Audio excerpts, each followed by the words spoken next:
They've got this 90-day pause, though. Is it at all going to have an impact on our economy here?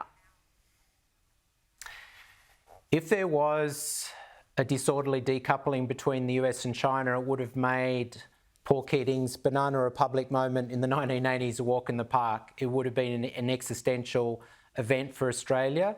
The fact that that is now unlikely is positive news for this country. But as I said before, if you're renegotiating the terms of global international trade, it's going to be messy and uncertain for quite some time.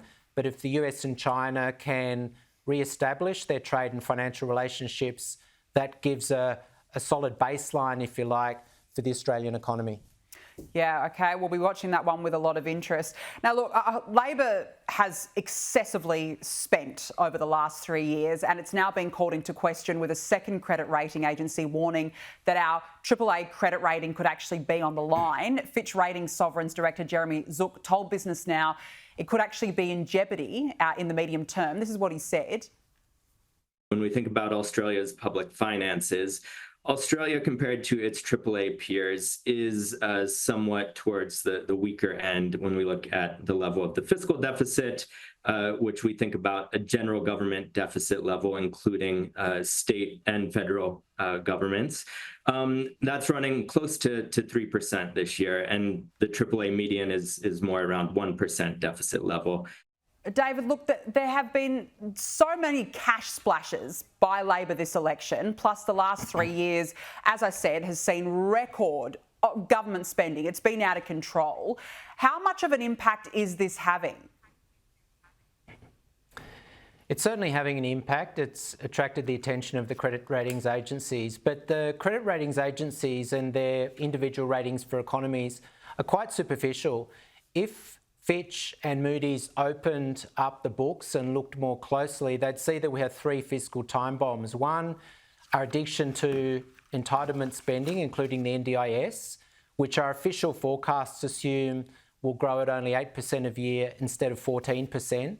We also assume a further decade of bracket creep paid by a shrinking proportion of the working age population. We assume no further increase in defence spending, and our national productivity performance to be far better than it has been in the last decade. So if you actually unpack each of those assumptions, our medium-term fiscal outlook is very poor, and AAA rating is actually a positive gloss. Yeah, look, it's not good news, but look, I think hardly surprising given the cash splashes. I mean, not just federally, but we also saw it in state budgets. It was completely out of control. Before we let you go, David, I want to get your thoughts on Susan Lee becoming opposition leader. I mean, this could be indeed a time for renewal for the party, but what do they need to focus on, and especially by way of economic policy? Because, I mean, the economy is meant to be a key platform for the Conservatives. We haven't seen it in recent years, but what do they need to do you think? Well, firstly, tear up Peter Dutton's economic playbook from the last election, which would have raised income taxes, matched Labor's cash splash dollar for dollar, and done nothing about our addiction to spending. So put that to one side. I just emphasise 3 points for the new leadership team. One, don't forget that tax is the natural territory for Liberal or Conservative political movements.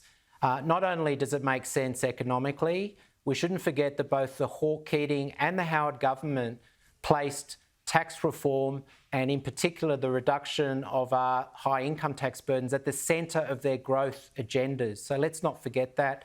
I think the opposition should do that. But tax is also a political issue. Every Australian, or most Australians, pay tax. Very few Australians think they should pay more. Yet if we have a decade of bracket creep, the average tax rate paid by Australians will rise by 15%.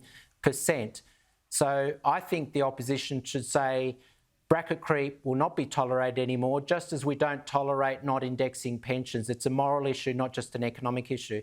The other point I'd make is fairness. Labor's definition of fairness is let's allocate favours and subsidies to identity groups based on some assumed moral superiority. The Liberals should emphasise equality of opportunity and meritocracy. Not only are they Liberal and good Conservative values, they're Australian values, And I think they've lost sight of that. And that's a very clear way to differentiate themselves from their opponents. Yeah, I think that's a really fair point. It's going to be an interesting 3 years ahead. David Pearl, nice to see you. Thanks so much for joining me this evening.